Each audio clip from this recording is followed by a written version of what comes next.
जय हिंद दोस्तों। मैं रंजीत कुमार आपका स्वागत करता हूं आज के इस नए वीडियो में। दोस्तों आज के इस वीडियो में हम प्रश्नावली 10.1 के सभी प्रश्नों को हल करेंगे। तो आइए हमें स्टार्ट करते हैं वीडियो को। तो देखिए पहला प्रश्न, एक वृत्त की कितनी स्पर्श रेखाएं हो सकती है। तो दोस्तों एक वृत्त की अनगिनत स्पर्श रेखाएं हो सकती है। तो इसका उत्तर क्या हो जाएगा। तो इसका उत्तर दोस्तों होगा अपरिमित रूप से अनेक। तो इसका उत्तर क्या होगा, अपरिमित रूप से अनेक। अब इसका उत्तर अपरिमित रूप से अनेक क्यों होगा, आइए हम इसको समझते हैं। तो देखिए दोस्तों, एक बात आप लोग जानते होंगे कि एक वृत्त अनगिनत बिंदुओं से बना होता है। क्या होता है, एक वृत्त जो है दोस्तों वो अनगिनत बिंदुओं से बना होता है। जैसा कि हम यहाँ पर बना रहे हैं। तो दोस्तों देखिए, ये एक वृत्त जो है वो अनगिनत बिंदुओं से बना होता है। जब एक वृत्त में अनगिनत बिंदुएं होते हैं तो प्रत्येक बिंदु पर क्या होता है, प्रत्येक बिंदु पर एक स्पर्श रेखा खींची जा सकती है। मतलब ये है कि जब वृत्त में अनगिनत बिंदुएं हैं तो उसमें अनगिनत स्पर्श रेखाएं भी खींची जा सकती है। ठीक, तो इसीलिए इसका उत्तर क्या हो जाएगा, अपरिमित रूप से अनेक। चलिए इसके दूसरे प्रश्नों को हम हल करते हैं। तो देखिए इसका दूसरा प्रश्न है, रिक्त स्थानों की पूर्ति कीजिए। देखिए प्रश्न संख्या 2 में टोटल 4 भाग है। चारों में हमें क्या करना है, रिक्त स्थान की पूर्ति करना है। तो देखिए पहला भाग, किसी वृत्त की स्पर्श रेखा उसे डैश बिंदुओं पर प्रतिच्छेद करती है। तो दोस्तों एक बिंदुओं पर क्या करती है, एक बिंदु पर प्रतिच्छेद करती है। तो इसका आंसर क्या हो जाएगा, 1 हो जाएगा। उसके बाद दूसरा देखिए, वृत्त को दो बिंदुओं पर प्रतिच्छेद करने वाली रेखा को डैश कहते हैं। तो दोस्तों इसको बोला जाता है छेदक रेखा। आइए हम इसको समझते हैं चित्र से। ठीक,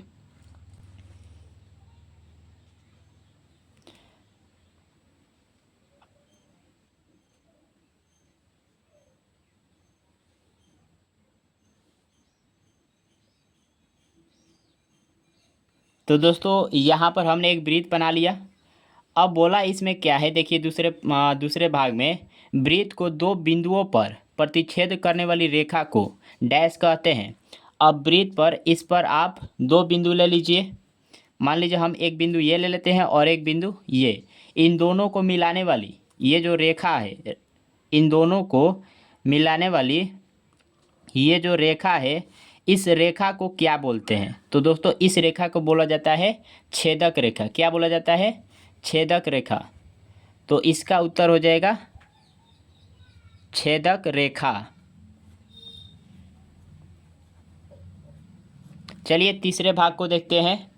तो तीसरा भाग है, एक वृत्त की डैश समांतर स्पर्श रेखाएं हो सकती है। तो दोस्तों देखिए एक वृत्त की दो ही समांतर स्पर्श रेखाएं हो सकती है। तो इसका उत्तर क्या होगा, 2 हो जाएगा। अब आइए इसको हम चित्र से समझते हैं।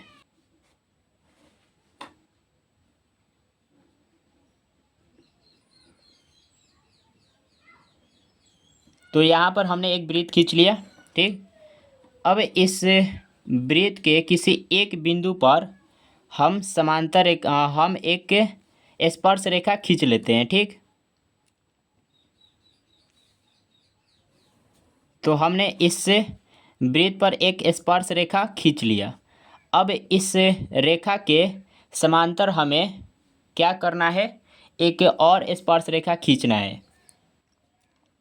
देखिए संभवतः जितना संभव हो सके उतना हमें खींचना है। ठीक, तो अब देखना हमें यह है कि इस रेखा के समांतर इस वृत्त पर और कितने स्पर्श रेखाएं खींची जा सकती है।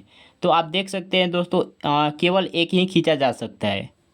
केवल इस रेखा के समांतर इस वृत्त पर केवल एक ही स्पर्श रेखा खींचा जा सकता है।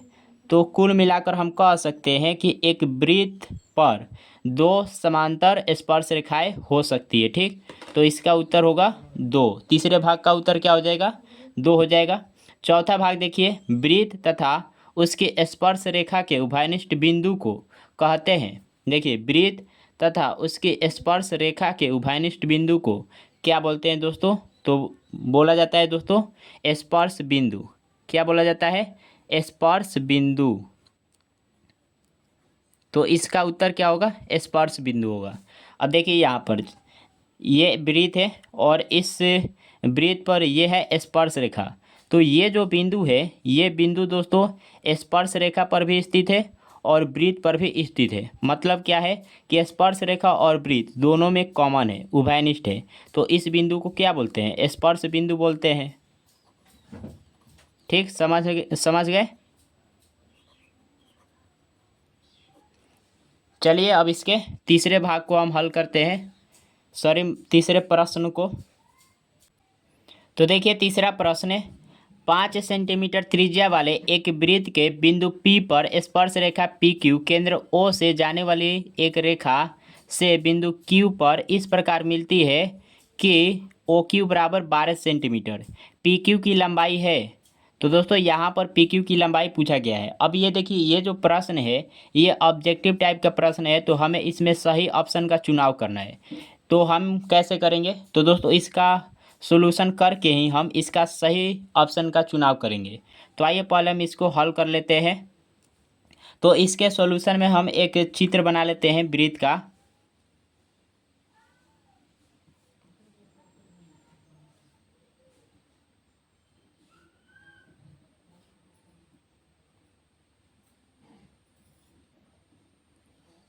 तो हमने यहाँ पर एक वृत्त बना लिया, इसका केंद्र ओ है। इससे देखिए इसका केंद्र क्या है? ओ है और इसकी त्रिज्या है दोस्तों 5 सेंटीमीटर। कितना है? 5 सेंटीमीटर। ये जो बिंदु है ये P है और इसी बिंदु पर स्पर्श रेखा खींचा गया है। तो चलिए हम स्पर्श रेखा इस पर खींच लेते हैं। तो ये है दोस्तों स्पर्श रेखा। ठीक, ये बिंदु P है और एक बिंदु यहाँ पर एक Q। तो इसमें पूछा क्या है? PQ की लंबाई हमें पूछा है। अब देखिए यहाँ पर इसकी लंबाई हमें दिया है, OQ का लंबाई दिया है। यहाँ पर देख सकते हैं OQ बराबर 12 सेंटीमीटर। तो चलिए इसको हम मिला लेते हैं।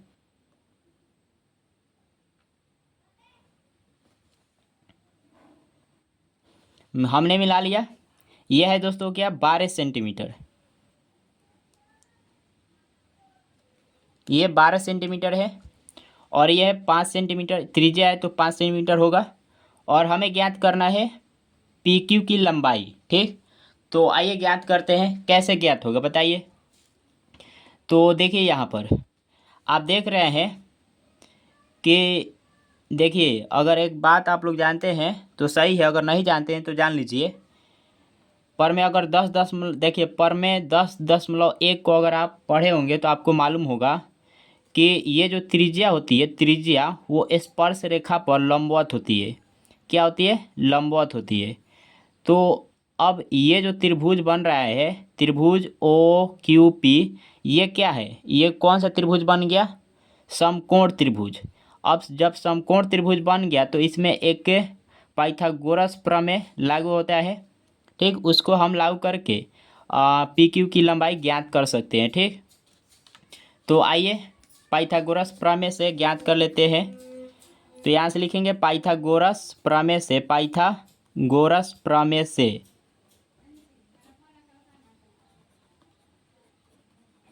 पाइथागोरस प्रमेय से क्या होता है? तो ये होता है दोस्तों कर्ण का स्क्वायर बराबर आधार का स्क्वायर प्लस लंब का स्क्वायर, लंब का स्क्वायर। ठीक, अब इसमें आपको रख देना है। तो देखिए कर्ण क्या होगी? तो समकोण के सामने वाली जो भुजा होती है वो हमेशा कर्ण होती है।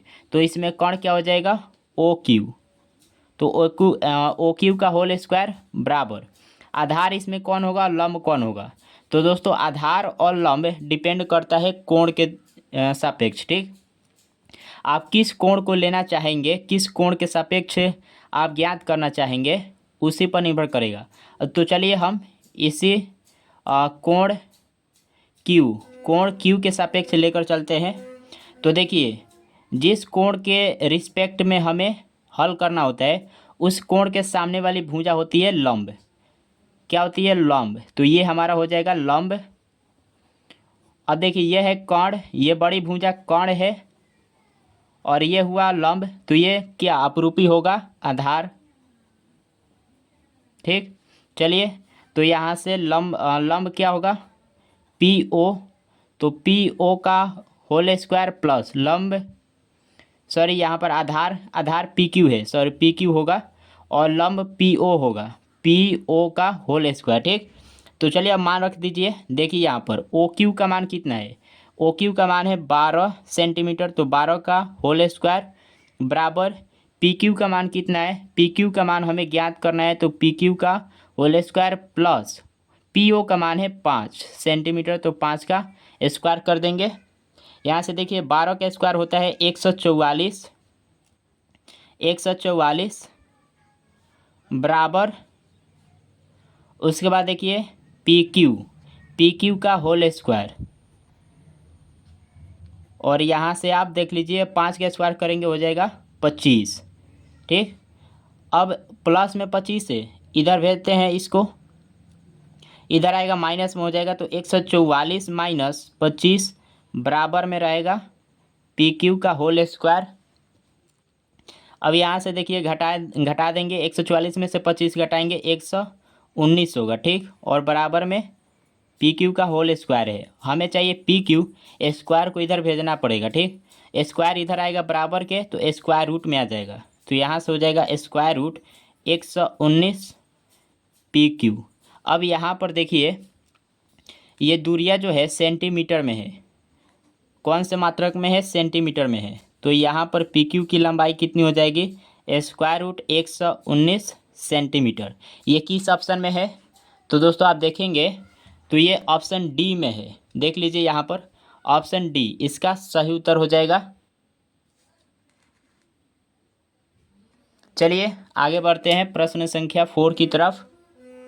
तो देखिए प्रश्न संख्या 4, क्वेश्चन नंबर 4, एक वृत्त खींचिए और दो एक दी गई रेखा के समांतर दो ऐसी रेखाएं खींचिए कि उनमें से एक स्पर्श रेखा हो तथा दूसरी छेदक रेखा हो।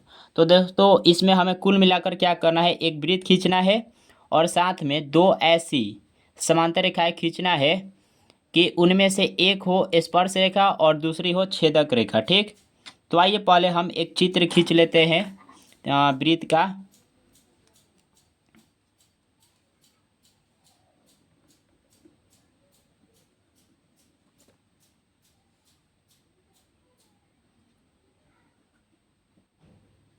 तो हमने दोस्तों एक वृत्त खींच लिया। अब हमें क्या करना है, हमें दो समांतर रेखाएं खींचना है। ठीक, ऐसी दो समांतर रेखाएं कि उनमें से एक स्पर्श रेखा हो और दूसरा क्या हो, और दूसरा समांतर रेखा हो। लेकिन दोस्तों यहाँ पर एक रेखा दी गई है। ठीक, एक रेखा दी गई है, तो चलिए हम एक रेखा पहले खींच लेते हैं वृत्त पर, क्योंकि एक रेखा पहले से दी हुई है। आप देख सकते हैं यहाँ पर लिखा गया है कि एक दी गई रेखा के समांतर दो ऐसी रेखाएं खींचिए कि उनमें से एक स्पर्श रेखा हो तथा दूसरी छेदक रेखा हो। तो पहले हम एक रेखा खींच लेते हैं। ठीक, तो हमने एक रेखा खींच लिया। अब इस रेखा के समांतर दो क्या करना है, दो रेखा खींचना है, उनमें से एक स्पर्श रेखा होना चाहिए और दूसरा छेदक रेखा। तो चलिए इसके समांतर हम पहले एक स्पर्श रेखा खींच लेते हैं। हमने खींच लिया। अब हमें क्या करना है, छेदक रेखा खींचना है। छेदक रेखा क्या होता है, तो वृत्त के किसी बिंदु पर वृत्त के दो बिंदुओं को मिलाने वाली जो रेखा होती है, प्रतिच्छेद करने वाली रेखा होती है, उसी को छेदक रेखा कहते हैं। ठीक, तो चलिए हम इसके ही देखिए इस रेखा के समांतर ही हमें छेदक रेखा लेना है, खींचना है। तो कहीं भी आप ऊपर नीचे कहीं भी खींच सकते हैं। चलिए नीचे ही हम खींच लेते हैं, बरसते समांतर होना चाहिए। ठीक, तो देख सकते हैं ये स्पर्श रेखा हो गया, इसका नाम देते हैं। ठीक, ये पी क्यू, ये ए बी। ठीक, तो ए बी जो है छेदक रेखा है इस रेखा के समांतर, और पी क्यू स्पर्श रेखा है इस रेखा के समांतर। तो आपका उत्तर यही हो जाएगा। ठीक, इसमें कुछ करना नहीं था, बस प्रश्न को पढ़ना था और उसके मुताबिक आपको चित्र बना देना था। ठीक, तो हो गया दोस्तों प्रश्नावली 10.0 खत्म। मिलते हैं दोस्तों अगले वीडियो में, तब तक के लिए जय हिंद।